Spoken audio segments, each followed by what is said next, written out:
परमपिता परमेश्वर कहते हैं, मेरे प्रिय बच्चों, तुम्हारी मंजिल के रास्ते में बना रहा हूं। तुम्हें बस जहां तक दिखाई दे रहा है वहां तक चलने का प्रयत्न करो। आवश्यक नहीं है व्यक्ति को यात्रा के मार्ग से ही अपनी मंजिल स्पष्ट दिखाई देने लगे। हो सकता है उसे कई बार नीचे उतरना पड़े और कई बार ऊपर चढ़ाना पड़े उस अंतिम लक्ष्य तक पहुंचाने के लिए। किंतु सच्चा यात्री तो वही है जिसके मन का उत्साह कभी कम ना हो।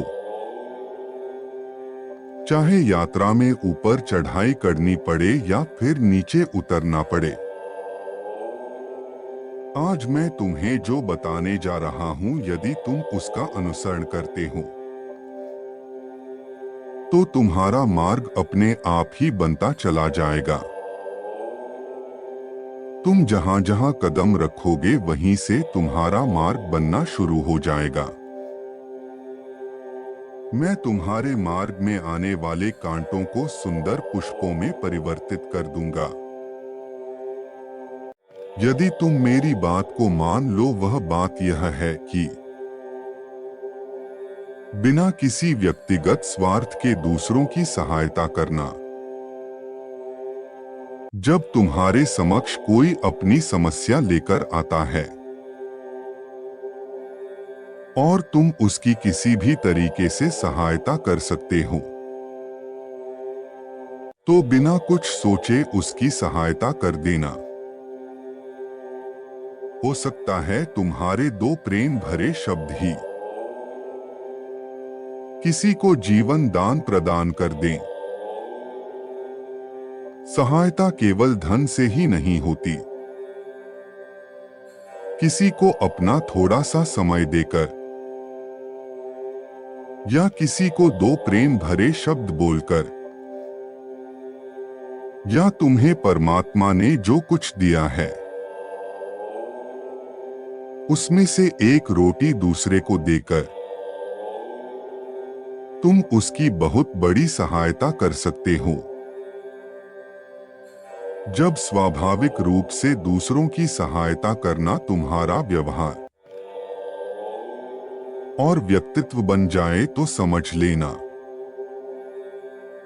ईश्वर ने तुम्हारे अनाहत चक्र के द्वार खोल दिए हैं। और जब किसी का अनाहत चक्र ऊर्जा से भरने लगता है तो उसका हृदय द्रवित होकर प्रेम भावना में डूबने लगता है। उसे ईश्वर मिलन की चाह लग जाती है। वह किसी भी व्यक्ति को देखकर जान जाता है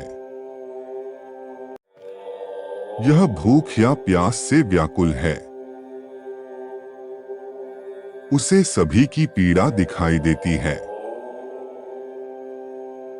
चाहे वह वृक्ष हो या कोई पशु। मेरे प्रिय बच्चे, सभी आध्यात्मिक जीव एक ही मार्ग पर चल रहे हैं। कोई थोड़ा आगे है तो कोई थोड़ा पीछे। इसमें कोई किसी से कम या ज्यादा नहीं है, क्योंकि सब परस्पर एक दूसरे से जुड़े हुए परमात्मा के ही अंश है। इसलिए आज तुम जहां भी रह रहे हो या तुम्हारी जो भी परिस्थिति है, बस आज से निस्वार्थ भाव से दूसरों की सेवा करना शुरू कर दो। इस सेवा से तुम अपने जीवन में बहुत बड़ा नाम कमाओगे और सबके दुखों का निवारण भी करोगे। तुम अपने जीवन काल में बहुत से लोगों को प्रेरित भी करोगे। तुम इतने महान और विख्यात हस्ती बनोगे कि तुम्हारे पास जो भी आएगा वह तुमसे कुछ पाकर ही जाएगा। तुम किसी की भी झोली खाली नहीं रखोगे। तुम सबकी इच्छा को पूरा करोगे और अपने कर्तव्य का पालन सही से करोगे। मैं तुम्हें वचन देता हूं, तुम्हारे मार्ग में स्वयं बनाऊंगा। तुम्हें क्या चाहिए और कब चाहिए, यह मुख से कहने की आवश्यकता ही नहीं पड़ेगी। मेरे बच्चे लोग पूरा जीवन व्यतीत कर देते हैं योग क्रिया से अनाहत चक्र को ऊर्जावान करने की, फिर भी वह उसे द्रवित नहीं कर पाते। पर जब कोई जीव बिना किसी स्वार्थ के दूसरों की मदद करना प्रारंभ कर देता है, तो धीरे धीरे अपने आप ही उसका अनाहत चक्र, मणिपुर चक्र और आज्ञा चक्र जागृत होना प्रारंभ हो जाता है और ब्रह्मांड की दिव्य शक्तियां स्वयं उसकी रक्षा करती है।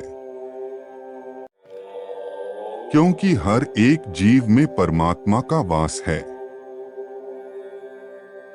इसलिए जब कोई व्यक्ति सभी जीवों को परमात्मा का अंश समझकर उसकी सहायता करता है, तो उसे धर्म रक्षक बनाने के लिए संपूर्ण ब्रह्मांड एकजुट हो जाता है। तुम इसी मार्ग पर हो। धन, पुत्र, आरोग्य और समृद्धि, यह सब कुछ तुम्हें इसी मार्ग में स्वतः प्राप्त हो जाएंगे। जो दूसरों को सुख पहुंचाने के लिए उत्सुक हो जाता है, उसकी प्रसन्नता के लिए मैं स्वयं कार्य करता हूं और वह जीव मृत्यु उपरांत भी अपने दिव्या सूक्ष्म शरीर के साथ ईश्वर के समीप जाकर आनंद पूर्वक रहता है। क्या तुम दूसरों की सहायता करने के लिए उत्सुक हो? क्या तुम्हारे माथे का तेज निरंतर बढ़ रहा है? यदि हाँ, तो विश्वास करो, संपूर्ण ब्रह्मांड तुम्हारे लिए मार्ग बना रहा है। तुम्हें अपने जीवन में निर्धन लोगों की सहायता करनी है, क्योंकि जो लोग निर्धन लोगों की सहायता करते हैं, ऐसे व्यक्तियों की सहायता करते हैं जिनको सहायता की आवश्यकता है। मैं उनसे बहुत प्रसन्न रहता हूँ और यदि तुम मुझे प्रसन्न कर दोगे, तो मैं तुम्हें वह सब कुछ दे दूंगा जिसके लिए तुम दिन रात मुझसे प्रार्थना करते रहते हो। मैं जानता हूं कि तुम कभी भी किसी के साथ छल कपट नहीं करते और ना ही तुम दूसरों के साथ कुछ बुरा करते हो। तुम हमेशा दूसरों की भलाई के लिए सोचते हो। तुम कभी किसी की बुराई नहीं करते। तुम्हारे अंदर जो भी गुण विद्यमान है, वह तुम्हारी अच्छाई के प्रमाण है, इसलिए मैं तुमसे सदैव प्रसन्न रहता हूँ। मेरा आशीर्वाद तुम्हारे साथ सदैव रहेगा। तुम्हारा कल्याण हो। खुश रहो मेरे बच्चे।